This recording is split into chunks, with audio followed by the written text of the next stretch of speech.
Hi ವೀಕ್ಷಕರೇ, ಎಲ್ಲರಿಗೂ ನಮಸ್ಕಾರ. ನೋಡಿ, ಗೃಹಲಕ್ಷ್ಮಿ ಯೋಜನೆಯ ಪ್ರತಿಯೊಂದು ಫಲಾನುಭವಿಗಳಿಗೆ ಸರ್ಕಾರ ಒಟ್ಟು 3 ತಿಂಗಳ ಗೃಹಲಕ್ಷ್ಮಿ ಯೋಜನೆಯ 6,000 ಹಣನ ಒಟ್ಟಿಗೆ ಜಮಾ ಮಾಡ್ತಾ ಇದೆ.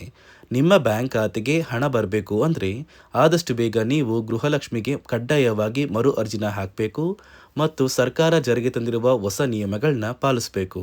ಅದೇ ರೀತಿ ನೋಡಿ ವೀಕ್ಷಕರೇ, ಸರ್ಕಾರದಿಂದ ಪ್ರತಿ ಫಲಾನುಭವಿಗಳಿಗೆ ನಾಳೆ ಗುರುವಾರ ಮೇ 7ರಂದು ಕರ್ನಾಟಕದ 24 ಜಿಲ್ಲೆಗಳಿಗೆ 2 ಹಂತಗಳಲ್ಲಿ 3 ತಿಂಗಳ ಗೃಹಲಕ್ಷ್ಮಿ ಯೋಜನೆಯ 6,000 ಹಣ ಬರ್ತಾ ಇದೆ. ಸಾಕಷ್ಟು ಫಲಾನುಭವಿಗಳಿಗೆ ಈ ಒಂದು ಹಣ ಕ್ಯಾನ್ಸಲ್ ಕೂಡ ಆಗಿದ್ದು, ರೇಷನ್ ಕಾರ್ಡ್ ದಾರರಿಗೆ ಸರ್ಕಾರ 3 ಭರ್ಜರಿ ಗುಡ್ಡಿಸ್ನ ಕೊಟ್ಟಿದೆ ಮತ್ತು 1,00,000ಕ್ಕಿಂತ ಅಧಿಕ ಹೊಸ ರೇಷನ್ ಕಾರ್ಡ್ಗೆ ಅರ್ಜಿ ಕೂಡ ಸ್ವೀಕಾರ ಮಾಡ್ತಾ ಇದೆ. ಹಾಗಾದ್ರೆ ಬನ್ನಿ ವೀಕ್ಷಕರೇ, ಸರ್ಕಾರದಿಂದ ಏನೆಲ್ಲ ಮಾಹಿತಿ ಬಂದಿದೆ ಅಂತ ನಾನು ನಿಮಗೆ ತಿಳಿಸ್ಕೊಡ್ತಾ ಇದ್ದೀನಿ. ಅದಕ್ಕಿಂತ ಮೊದಲು ನೋಡಿ ವೀಕ್ಷಕರೇ, ನೀವೇನಾದ್ರೂ ಇನ್ನೂ ಕೂಡ ನನ್ನ ಚಾನಲ್ನ ಸಬ್ಸ್ಕ್ರೈಬ್ ಆಗಿಲ್ಲ ಅಂದರೆ ದಯವಿಟ್ಟು ಪ್ರತಿಯೊಬ್ಬರು ನನ್ನ ಚಾನಲ್ನ ಸಬ್ಸ್ಕ್ರೈಬ್ ಮಾಡ್ಕೊಳ್ಳಿ, ಹಾಗೆ ವಿಡಿಯೋಗೆ ಒಂದು ಲೈಕ್ನ ಕೊಡಿ. ಹೌದು ವೀಕ್ಷಕರೇ, ಸರ್ಕಾರ ಪ್ರತಿಯೊಂದು ಗೃಹಲಕ್ಷ್ಮಿ ಯೋಜನೆಯ ಫಲಾನುಭವಿಗಳಿಗೆ ಒಟ್ಟು 3 ತಿಂಗಳ ಗೃಹಲಕ್ಷ್ಮಿ ಯೋಜನೆಯ 6,000 ಹಣನ ಜಮಾ ಮಾಡ್ತಾ ಇದೆ.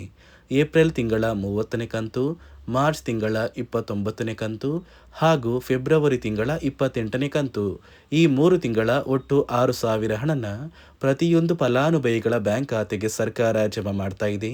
ನಿಮ್ಮ ಬ್ಯಾಂಕ್ ಖಾತೆಗೆ ಗೃಹಲಕ್ಷ್ಮಿ ಹಣ ಬರಬೇಕು ಅಂದರೆ ಆದಷ್ಟು ಬೇಗ ನೀವು ಈ ಮೇ ತಿಂಗಳಲ್ಲಿ ಗೃಹಲಕ್ಷ್ಮಿಗೆ ಕಡ್ಡಾಯವಾಗಿ ಮರು ಅರ್ಜಿನ ಸಲ್ಲಿಸಬೇಕು.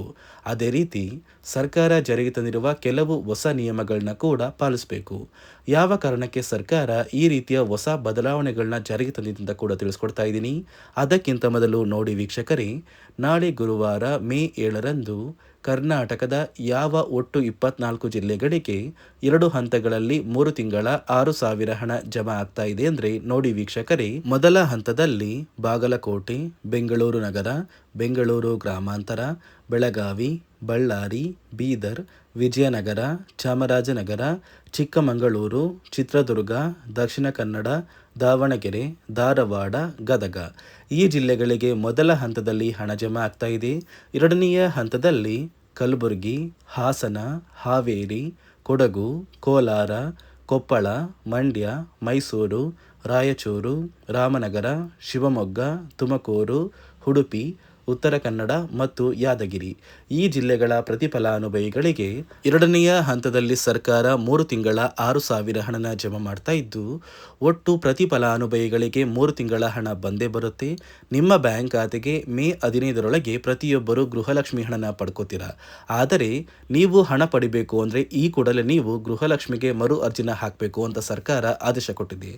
ಅದೇ ರೀತಿ ಸರ್ಕಾರ ಕೆಲವು ನಿಯಮಗಳನ್ನ ಗೃಹಲಕ್ಷ್ಮಿ ಯೋಜನೆಗೆ ಜಾರಿಗೆ ತಂದಿದ್ದು, ಎಲ್ಲ ರೀತಿಯ ನಿಯಮಗಳನ್ನ ಕೂಡ ನೀವು ಪಾಲಿಸಬೇಕಾಗುತ್ತೆ. ನಿಮ್ಮ ಬ್ಯಾಂಕ್ ಖಾತೆಗೆ ಹಣ ಜಮಾ ಆಗಬೇಕು ಅಂದ್ರೆ ಈ ಮೇ ತಿಂಗಳಲ್ಲಿ ನೀವು ಒಂದು ಮುಖ್ಯವಾದ ಕೆಲಸನ ಮಾಡಬೇಕಾಗುತ್ತೆ. ಆ ಒಂದು ಕೆಲಸ ಏನು ಅಂದ್ರೆ ಗೃಹಲಕ್ಷ್ಮಿಗೆ ಮರು ಅರ್ಜಿನ ಹಾಕೋದು ಕಡ್ಡಾಯವಾಗಿದೆ.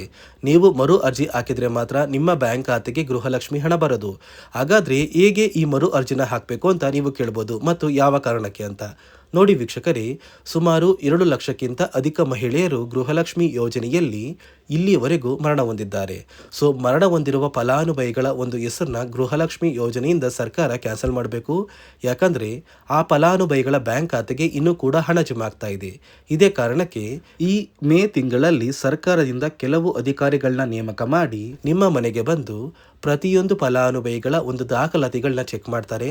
ಸೊ ದಾಖಲಾತಿಗಳನ್ನ ಚೆಕ್ ಮಾಡಿ ಎಂಟ್ರಿ ಮಾಡ್ಕೊಂಡು ಹೋಗ್ತಾರೆ. ನಂತರ ಪ್ರತಿಯೊಂದು ಫಲಾನುಭವಿಗಳಿಗೆ ಗೃಹಲಕ್ಷ್ಮಿ ಹಣ ಜಮಾ ಆಗೋದು.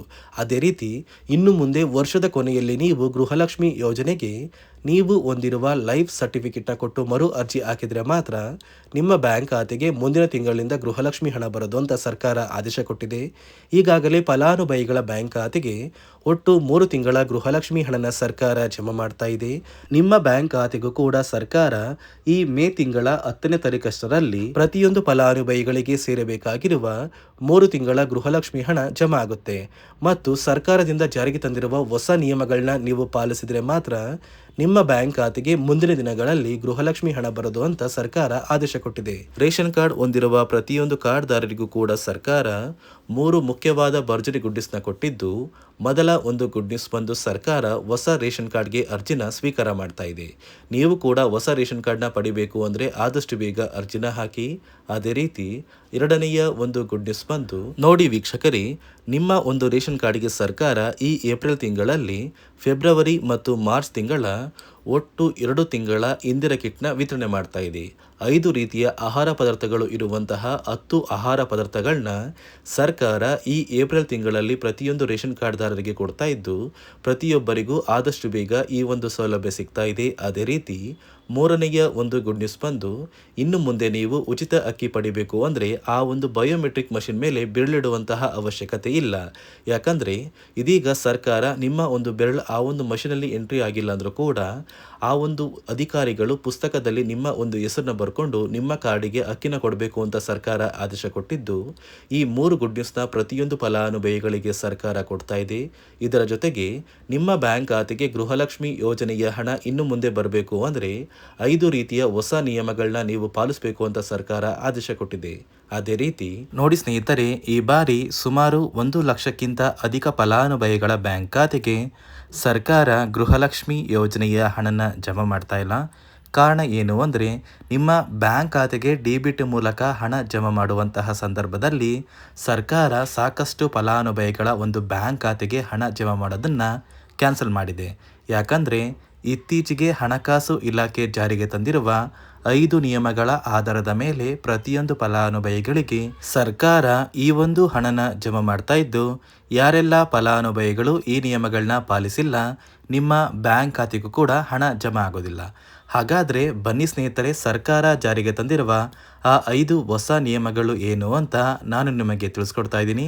ನೋಡಿ ಸ್ನೇಹಿತರೆ, ಮೊದಲನೆಯ ಒಂದು ನಿಯಮ ಬಂದು ಸಾಕಷ್ಟು ಫಲಾನುಭವಿಗಳು ಹೊಂದಿರುವಂತಹ ಒಂದು ರೇಷನ್ ಕಾರ್ಡ್ ಏನಿದೆ, ಆ ಒಂದು ರೇಷನ್ ಕಾರ್ಡ್ನ ಮನೆಯ ಸದಸ್ಯರ ಪ್ರತಿಯೊಬ್ಬರ ಒಂದು ಆಧಾರ್ ಕಾರ್ಡ್ನ ನಿಮ್ಮ ರೇಷನ್ ಕಾರ್ಡ್ಗೆ ಕಡ್ಡಾಯವಾಗಿ ಲಿಂಕ್ ಮಾಡಿಸ್ಬೇಕು.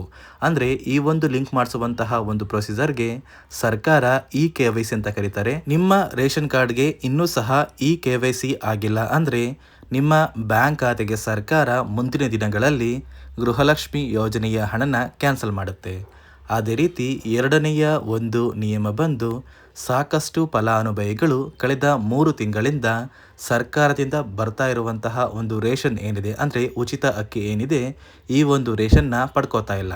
ಒಂದು ವೇಳೆ ಕಳೆದ 3 ತಿಂಗಳಿಂದ ನೀವು ರೇಷನ್ನ ಪಡ್ಕೊಂಡಿಲ್ಲ ಅಂದರೆ ಸರ್ಕಾರ ನಿಮ್ಮ ಬಳಿ ಇರುವಂತಹ ಒಂದು ರೇಷನ್ ಕಾರ್ಡ್ನ ಕ್ಯಾನ್ಸಲ್ ಮಾಡುತ್ತೆ. ನಿಮ್ಮ ರೇಷನ್ ಕಾರ್ಡ್ನ ಸರ್ಕಾರ ಕ್ಯಾನ್ಸಲ್ ಮಾಡಿದ್ರೆ ನಿಮ್ಮ ಬ್ಯಾಂಕ್ ಖಾತೆಗೆ ಗೃಹಲಕ್ಷ್ಮಿ ಯೋಜನೆಯ ಹಣ ಇರ್ಬೋದು ಮತ್ತು ಸರ್ಕಾರದಿಂದ ಬರುವಂತಹ ಒಂದು ಸೌಲಭ್ಯಗಳನ್ನ ನೀವು ಕಳ್ಕೋಬೇಕಾಗುತ್ತೆ. ಅದೇ ರೀತಿ ಮೂರನೆಯ ಒಂದು ನಿಯಮ ಬಂದು ನೋಡಿ ಸ್ನೇಹಿತರೆ, ನಿಮ್ಮ ಬಳಿ ಇರುವಂತಹ ಒಂದು ಆಧಾರ್ ಕಾರ್ಡ್ ಏನಿದೆ, ಆ ಒಂದು ಆಧಾರ್ ಕಾರ್ಡ್ನ ಕಳೆದ 15 ವರ್ಷಗಳಲ್ಲಿ ನೀವು ಯಾವುದೇ ರೀತಿಯ ಒಂದು ತಿದ್ದುಪಡಿನ ಮಾಡಿಸಿಲ್ಲ ಅಂದರೆ ನಿಮ್ಮ ಬ್ಯಾಂಕ್ ಖಾತೆಗೆ ಸರ್ಕಾರ ಗೃಹಲಕ್ಷ್ಮಿ ಯೋಜನೆಯ ಹಣನ ಕ್ಯಾನ್ಸಲ್ ಮಾಡುತ್ತೆ. ಯಾಕಂದರೆ ಸರ್ಕಾರದಿಂದ ಬಂದಿರುವಂತಹ ಒಂದು ಆದೇಶದ ಪ್ರಕಾರ ಪ್ರತಿಯೊಂದು ಫಲಾನುಭವಿಗಳು ಕಳೆದ 15 ವರ್ಷಗಳಲ್ಲಿ ಯಾವುದೇ ರೀತಿಯ ಒಂದು ತಿದ್ದುಪಡಿನ ನಿಮ್ಮ ಆಧಾರ್ ಕಾರ್ಡ್ಗೆ ನೀವು ಮಾಡಿಸಿಲ್ಲ ಅಂದರೆ ಕಡ್ಡಾಯವಾಗಿ ಆದಷ್ಟು ಬೇಗ ನಿಮ್ಮ ಆಧಾರ್ ಕಾರ್ಡ್ಗೆ ತಿದ್ದುಪಡಿನ ಮಾಡಿಸಿ. ಅದೇ ರೀತಿ ನಾಲ್ಕನೆಯ ಒಂದು ನಿಯಮ ಬಂದು ನಿಮ್ಮ ಕುಟುಂಬದ ಒಂದು ವಾರ್ಷಿಕ ಆದಾಯ 7 ಲಕ್ಷಕ್ಕಿಂತ ಕಡಿಮೆ ಇರಬೇಕು. ಒಂದು ವೇಳೆ ನಿಮ್ಮ ಕುಟುಂಬದ ವಾರ್ಷಿಕ ಆದಾಯ 7 ಲಕ್ಷಕ್ಕಿಂತ ಜಾಸ್ತಿ ಇದ್ದರೆ ನಿಮ್ಮ ಬ್ಯಾಂಕ್ ಖಾತೆಗೆ ಸರ್ಕಾರ ಗೃಹಲಕ್ಷ್ಮಿ ಯೋಜನೆಯ ಹಣನ ಕ್ಯಾನ್ಸಲ್ ಮಾಡುತ್ತೆ. ಅದೇ ರೀತಿ 5ನೆಯ ಒಂದು ನಿಯಮ ಬಂದು ನಿಮ್ಮ ಕುಟುಂಬದ ಸದಸ್ಯರು ಅಥವಾ ಗೃಹಲಕ್ಷ್ಮಿ ಯೋಜನೆಯ ಫಲಾನುಭವಿಗಳು ಯಾರು ಕೂಡ ಸರ್ಕಾರಿ ನೌಕರರಾಗಿ ಕಾರ್ಯನಿರ್ವಹಿಸ್ತಾ ಇರಬಾರ್ದು. ಒಂದು ವೇಳೆ ನಿಮ್ಮ ಕುಟುಂಬದಲ್ಲಿ ಯಾರೇ ಆಗಿದ್ರೂ ಸರ್ಕಾರಿ ನೌಕರರಾಗಿ ಕಾರ್ಯನಿರ್ವಹಿಸ್ತಾ ಇದ್ದರೆ ನಿಮ್ಮ ಬ್ಯಾಂಕ್ ಖಾತೆಗೆ ಗೃಹಲಕ್ಷ್ಮಿ ಯೋಜನೆಯ ಹಣ ಕ್ಯಾನ್ಸಲ್ ಆಗುತ್ತೆ. ಈ 5 ನಿಯಮಗಳ ಆಧಾರದ ಮೇಲೆ ಪ್ರತಿಯೊಂದು ಫಲಾನುಭವಿಗಳಿಗೆ ಸರ್ಕಾರ ಹಣ ಜಮಾ ಮಾಡ್ತಾ ಇದೆ.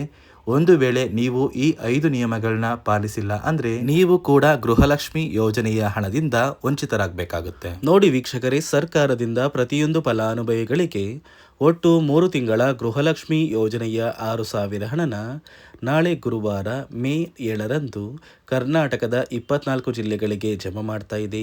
ಆದಷ್ಟು ಬೇಗ ಪ್ರತಿಯೊಬ್ಬರು ಗೃಹಲಕ್ಷ್ಮಿ ಹಣನ ಪಡ್ಕೋತೀರಾ. ಅದೇ ರೀತಿ ರೇಷನ್ ಕಾರ್ಡ್ದಾರರಿಗೂ ಕೂಡ ಸರ್ಕಾರ ಭರ್ಜರಿ ಗುಡ್ಡಿಸ್ನ ಕೊಟ್ಟಿದೆ ಅಂತ ಹೇಳ್ತಾ, ಇದಿಷ್ಟು ಸರ್ಕಾರದಿಂದ ಬಂದಿರುವ ಹೊಸ ಮಾಹಿತಿಯಾಗಿದೆ. ನಾನು ಕೊಟ್ಟಿರುವ ಮಾಹಿತಿ ನಿಮಗೆ ಇಷ್ಟ ಆಗಿದ್ದಲ್ಲಿ ದಯವಿಟ್ಟು ಪ್ರತಿಯೊಬ್ಬರು ನನ್ನ ಚಾನಲ್ನ ಸಬ್ಸ್ಕ್ರೈಬ್ ಮಾಡ್ಕೊಳ್ಳಿ. ಹಾಗೆ ವಿಡಿಯೋಗೆ ಒಂದು ಲೈಕ್ನ ಕೊಡಿ.